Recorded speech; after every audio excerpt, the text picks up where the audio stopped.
कैलाश में देवी पार्वती और कार्तिक एक दूसरे से बात कर रहे थे। दूसरी ओर महादेव शिव ध्यान में लीन था।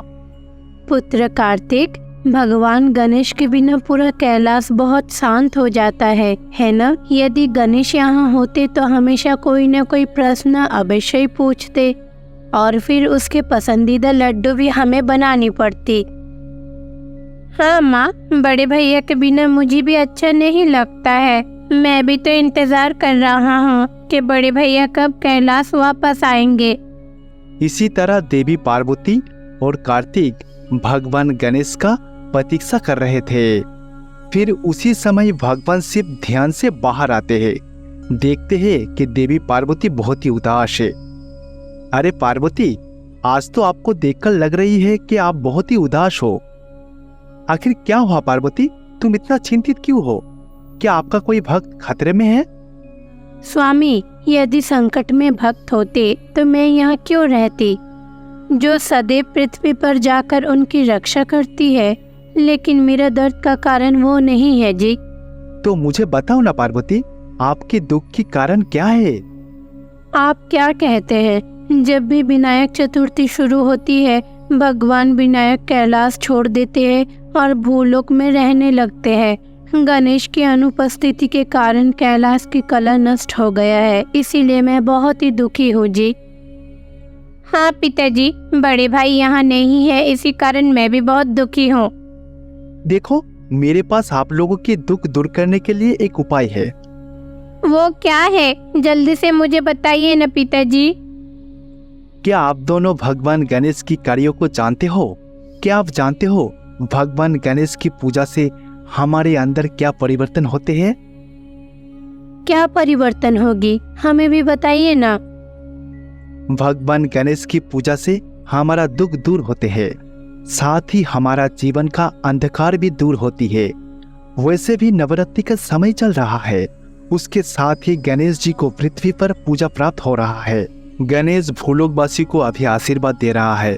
आइए पार्वती, हम भी कैलाश में गणेश जी की पूजा करें, तभी हमें हमारा दुखों से पूरी तरह से मुक्ति मिलेगी।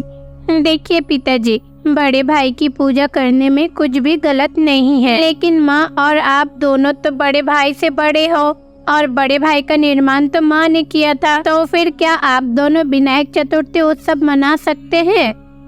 हाँ बेटा, अवश्य कर सकते हैं। विनायक सिर्फ हमारा बेटे ही नहीं, वो परम पूजनीय है। देखो बेटा कार्तिक, भूलोक में सभी देवता से पहले भगवान गणेश की पूजा किया जाता है, क्योंकि हमारा शास्त्रों के अनुसार वो सबसे पहले पूजनीय है। उसका कोई तोड़ नहीं है, वो एक ही है, हमारा प्रिय गणेश। उसके साथ सभी देव देवी युद्ध जाने से पहले गणेश की पूजा किया करते थे। उसके साथ तुम्हारा माँ से ही पूछ लेना, तुम्हारा माँ भी महिषासुर से युद्ध करने से पहले गणेश जी की पूजा की थी।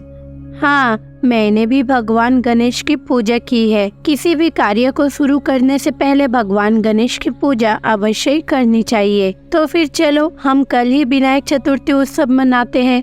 इस तरह कैलाश में देवी पार्वती, महादेव शिव और कार्तिक ने विनायक चतुर्थी उत्सव पालन करने का निर्णय लिया। सबसे पहले पूजा के लिए गणेश जी की मूर्ति बनाना जरूरी है। चलो कार्तिक, पहले हम मिट्टी इकट्ठा करते हैं, उसके बाद सुंदर एक गणेश जी की मूर्ति बनाएंगे, ठीक है? ठीक है माँ, चलिए बनाते हैं। उसके बाद देवी पार्वती और भगवान कार्तिक मिट्टी इकट्ठा करने के लिए गया। मिट्टी में थोड़ा पानी डालकर भगवान गणेश की आकृति बनाने लगी। मूर्ति बनाने के समय अचानक देवी पार्वती जोर से हंसने लगी। माँ, आप हंस क्यों रहे हो? क्या मैंने जो मूर्ति बनाया वो अच्छी नहीं बनी है? नहीं नहीं बेटा, मैं उस पर नहीं मुस्कुरा रही हूँ। मेरे मुस्कुराने के पीछे एक कारण था, क्योंकि पहली बार मैंने हल्दी से गणेश को बनाया था, अब मिट्टी से उसे बना रही हूँ। देखो, इतने दिनों के बाद मुस्कुरा रही हूँ इसीलिए कि अब मुझे उनकी मूर्ति बनाने का एक मौका फिर से मिला है। इसी तरह देवी पार्वती और भगवान कार्तिक गणेश की एक अच्छे से मूर्ति बनाती है। फिर उस गणेश जी की मूर्ति को धूप में सुखाने के लिए छोड़ देती है। दूसरी ओर नंदी कैलाश को बहुत ही अच्छे से सजाने लगा। नंदी, सजावट का काम कहाँ तक हुआ है? क्या कैलाश पूरी तरह से सजाया गया है? बताओ। हाँ देवी माँ, बस होने ही वाला है। मैंने पहले कैलाश को अच्छी तरह से साफ किया, फिर मैंने पूरी कैलाश को विभिन्न फूलों से सजाया। देवी माँ, कल तो गणेश की पूजा है, इसके लिए कुछ आवश्यक कागज चाहिए। ओह हाँ, मैं तो इसके बारे में पूरी तरह से भूल ही गई थी। तुम रुको, मैं अभी जाकर कागज लेकर आती हूँ। ये बात कहते हुए देवी पार्वती साथ में कार्तिक को लेते हुए भूलोक में चले जाते हैं। भूलोक में वो दोनों पूजा के लिए विशेष कागज लाने गया। इसी बीच उन दोनों की महादेव की दर्शन होंगे। अरे पार्वती, अरे कार्तिक, तुम दोनों यहाँ क्या कर रहे हो? स्वामी, हम यहाँ पूजा के लिए आवश्यक कागज लेने आए हैं। अरे पार्वती, वो कागज मैंने ले लिया। पूजा के लिए जितने भी सारे सामग्री आवश्यक होते हैं मैंने ले लिया। देखो इस बैग में है। चलो अब कैलाश में चलते हैं।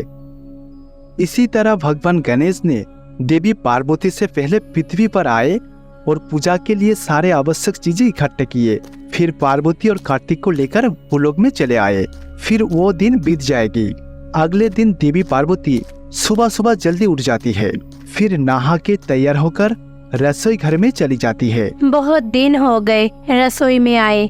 यदि गणेश यहाँ होते तो मुझे हमेशा रसोई में ये कहते हुए रखते कि मुझे ये चाहिए, मुझे वो चाहिए। अब तो मैं उसकी अनुपस्थिति में रसोई में आना ही बंद कर दिया है। मुझे अब अपने गणेश जी का पसंदीदा सारा व्यंजन अपने हाथों से बनानी पड़ेगी। मैं जल्दी से सब कुछ तैयार करती हूँ। ये बात कहते हुए देवी पार्वती विनायक के लिए सारे मिठाइयाँ तैयार करने लगी, जैसे कि लड्डू, रसमलाई, चमचम और बहुत सारे मिठाइयाँ हैं। ये सारे मिठाइयाँ गणेश बहुत ही चाव से खाते हैं। पूरी कैलाश में मिठाई का एक बहुत ही अच्छी सुगंध आ रही थी। फिर कार्तिक भी नहा के सज धज के उसकी माँ के पास आती है। माँ, आप क्या कर रही हो? अरे बेटा कार्तिक, मैं तो पूजा के लिए प्रसाद तैयार कर रही हूँ। जो सब गणेश को पसंद है सब कुछ बना रही हूँ। माँ, इतना सारा व्यंजन अकेला बनाने में थोड़ा मुश्किल होगा, इसीलिए मैं आपका मदद करूँगा। बेटा कार्तिक, आप तो हमेशा रसोई में मुझे मदद करते हो और मैं इसके लिए बहुत खुश भी हूँ। लेकिन पुत्र कार्तिक, मैंने सोचा है कि आज का खाना मैं खुद अकेले ही बनाऊंगी। तुम जाओ और पूजा की सारी व्यवस्था संभालो और मैं तो ये सब 1 घंटे में ही तैयारी कर लूंगी। तुम यहाँ से जाओ बेटा। देवी पार्वती जब ये कहा, कार्तिक रसोई घर से बाहर चली जाती है। उसके बाद महादेव शिव और कार्तिक दोनों मिलकर एक अच्छा सा सिंहासन बनाता है। वो सिंहासन गोल्डन कलर में बहुत ही सुंदर लग रहा था। फिर देवी पार्वती गणेश की मिट्टी की मूर्ति को उस सिंहासन में सजाती है। उसके साथ बहुत सारे फूल, हल्दी, चंदन, केसर से भी सजाते हैं। उसके बाद देवी पार्वती मिठाई लाने के लिए रसोई घर में जाती है। जो मिठाई गणेश के लिए बनाई थी सारी मिठाई वहाँ पर सजा देती है। प्रसाद की तैयारी भी पूरी हो गई है स्वामी, अब बस पूजा शुरू करनी बाकी है। इसी तरह हर कोई गणेश जी की मूर्ति के सामने बैठा था। फिर महादेव शिव ने एक एक करके सारे मंत्र की पाठ करने लगा। उन सभी से पहले गणेश की मूर्ति में प्राण प्रतिष्ठा किया जाता है। उसके साथ साथ विभिन्न फूल और अक्षतों के साथ ऊर्जा करते हैं। इसी तरह सभी एक एक करके बहुत ही भक्ति और श्रद्धा के साथ गणेश की पूजा करती है। भगवान विनायक, मैंने आपका पसंदीदा भोजन तैयार किया है, कृपया करके आप इसे स्वीकार कीजिए। फिर देवी पार्वती गणेश जी को एक एक करके सारे भोग चढ़ाती है। इसी तरह पूजा पूर्ण समाप्ति होती है। फिर कार्तिक गणेश की मूर्ति के सामने कान पकड़कर माफी मांगती है।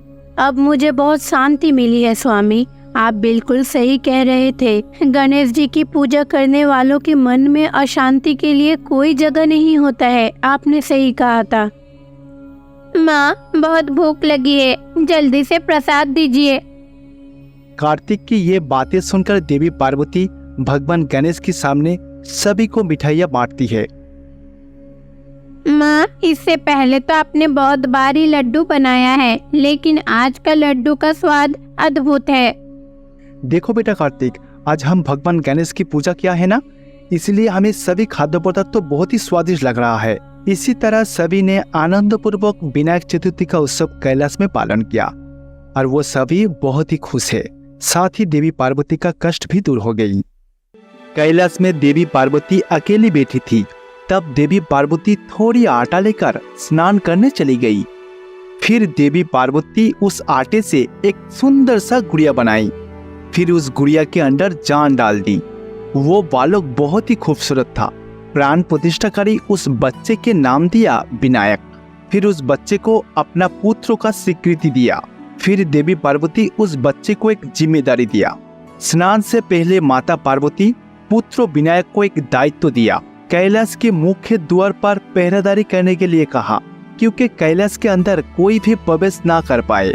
उसी वक्त महादेव शिव कैलाश के मुख्य द्वार पर लौट आया। फिर विनायक महादेव शिव को कैलाश के अंदर प्रवेश करने नहीं दिया। तब महादेव शिव बहुत ही क्रोधित हो जाता है। फिर अपना त्रिशूल से गणेश का धड़ सिर से अलग कर दी। माँ! अरे मेरा बेटा विनायक मुझे बुला क्यों रहा है? लगता है कोई मुसीबत में है। मुझे अभी जाना होगा। माता पार्वती अपना स्नान खत्म करके कैलाश के मुख्य द्वार पर आती है। वहाँ पर आकर देखा कि विनायक खून से लथपथ है। अरे पुत्र विनायक, बेटा विनायक! माता पार्वती ने देखा विनायक का सिर धड़ से अलग हो गया। ये सब किसने किया? मेरे पुत्र को किसने मारा? मेरे बेटे को मारने की हिम्मत किसने किया है? उसे किसने मारा? ये देखकर देवी पार्वती बहुत ही क्रोधित हो जाती है। फिर वो खुद को देवी दुर्गा के रूप में परिवर्तन कर लेती है। मेरे बेटे को जिसने भी मारा है मैं उसे नहीं छोड़ूंगी। मैं ये पूरा विश्व की सृष्टि को नष्ट कर दूंगी। मैं भी वो 3 मूर्ति इंद्रवती, मोनोकोरोसी और देवूर्ति को हत्या करूंगी। मेरे पुत्र की मृत्यु में अगर किसी ने जवाब नहीं दिया तो मैं पूरा विश्व को नष्ट कर दूंगी। क्या हुआ? कोई क्यों नहीं जवाब दे रहा है? मेरा बेटा को किसने मारा है? माता पार्वती की ऐसी क्रोध देखकर महादेव शिव और भगवान विष्णु वहाँ प्रकट हुई। देखो देवी, खुद को शांत कीजिए। मैं कैसे शांत रहूं? आप ही बताइए स्वामी। यहाँ मेरे पुत्र को हत्या किया गया है। जिसने भी ये किया है मैं उसे नहीं छोड़ूंगी। देखिए देवी, खुद को शांत कीजिए। आपकी क्रोध पूरे विश्व को भस्म कर सकती है। आपके आंसू दुनिया में बाढ़ ला सकती है। देवी, पूरी कायनात बर्बाद होने से पहले प्लीज खुद को संभालो। भगवान विष्णु की ऐसी बातें सुनकर देवी पार्वती खुद को संभालते हुई अपने असली रूप में वापस आ गई। मेरे बेटे को मारने का वजह क्या है बताइए? अरे पार्वती, इस बालक कौन है और तुम इसे अपना पुत्र क्यों कह रहे हो? स्वामी, वो हमारे पुत्र है। मैंने उसे खुद अपने हाथों से बनाया है। मैं खुद उसके अंदर प्राण डाली थी और उसका नाम विनायक भी रखी थी। वो तो हमारा बेटा है। अगर उसके साथ कुछ ऐसा हुआ है तो बाकियों के साथ क्या किया जाए? आप ही बताइए स्वामी। पार्वती, प्लीज मुझे क्षमा कर दीजिए। मैं अपने हाथों से इसकी हत्या की। वो मुझे कैलाश में प्रवेश करने के लिए रोक रहा था, इसलिए मैं गुस्से में ऐसा किया। ओ, तो इसका मतलब आप खुद अपने हाथों से अपने बच्चे को मार चुके हैं। देवी, कृपया शांत हो जाइए। मैं शांत कैसे रहूं? आप ही बताइए। मैं कुछ नहीं जानती। आप कुछ भी करके मेरे बेटे को मेरे पास वापस ला कर दीजिए। स्वामी, मैं उसके बिना नहीं रह पाऊंगी। देवी पार्वती की ऐसी बात सुनते हुए महादेव शिव विष्णु मूर्ति को आदेश किया। देखिए विष्णु, आप अभी भूलोक पर जाइए। भूलोक पहुंचने पर सबसे पहले आप जो भी प्राणी देखोगे उसी प्राणी का सिर जितना जल्दी हो सके कैलाश में ले आओ। महादेव शिव जब विष्णु को आदेश किया, विष्णु भगवान तुरंत भूलोक में चला गया। महादेव शिव ने मुझे हुक्म दिया है कि सबसे पहले जो भी प्राणी मेरा सामने आएगा उसका सिर चाहिए। मुझे अभी जाकर कोई प्राणी को ढूंढना है, नहीं तो बहुत देर हो जाएगा। नहीं तो देवी पार्वती एक बार क्रोधित हो जाए तो सब कुछ भस्म हो जाएगा। विष्णु भगवान ये सोचते हुए भूलोक में चला गया। भूलोक में पहुंचने के बाद वो एक बड़ा हाथी को देखा जो सो रहा था। अरे ये तो बहुत ही अद्भुत है। मैं भूलोक पहुंचते ही सबसे पहले इस हाथी मेरी नजर में आया। भगवान शिव ने जो भी आदेश दिया है वही करना है। इस हाथी का सिर मुझे जितना जल्दी हो सके कैलाश में ले जाना होगा। फिर भगवान विष्णु ने हाथी का सिर धड़ से अलग किया। फिर उस सिर को लेकर कैलाश में चला गया। महादेव, मैं सबसे पहले पृथ्वी पर प्रवेश करते ही इस हाथी को देखा, इसलिए इसका सिर ले आया। क्या? हाथी का सिर? हाथी का सिर इंसान में लगाया जाएगा तो बहुत ही अद्भुत लगेगा, है ना? क्या इंसान और पशु का मिलन हो सकता है? अरे विष्णु, सबसे पहले क्या हाथी का सिर ही आपको देखा और कुछ नहीं मिला? देखिए देवी पार्वती, और तो कोई रास्ता नहीं मिल रहा है, सिर्फ एक ही उपाय है, इस हाथी का सिर इसके ऊपर लगाना पड़ेगा। मैं वो सब नहीं जानती, आपको जो करना है आप कीजिए, बस मेरे बेटे को मेरे पास वापस ला कर दीजिए। देवी पार्वती की सहमत से महादेव शिव ने पुत्र विनायक के सिर पर हाथी का सिर लगाने का फैसला किया। फिर महादेव विष्णु के हाथ से हाथी का सिर लिया और बालक विनायक को लगा दिया। फिर उसमें प्राण प्रतिष्ठा की। पुत्र विनायक, माँ माँ। माता पार्वती विनायक को देखकर बहुत खुश हुए। बेटा विनायक, वो है तुम्हारे पिताजी। पिताजी, मुझे क्षमा कर दीजिए, बिना जाने ही आपको बहुत कुछ बोला है, मुझे क्षमा कर दीजिए। ठीक है पुत्र विनायक, आज के बाद मैं अपनी क्रोध को नियंत्रण में रखने की कोशिश करूंगा। फिर देवी पार्वती, महादेव शिव और पुत्र विनायक एक साथ मिलजुल कर सुखी परिवार की तरह रहने लगा।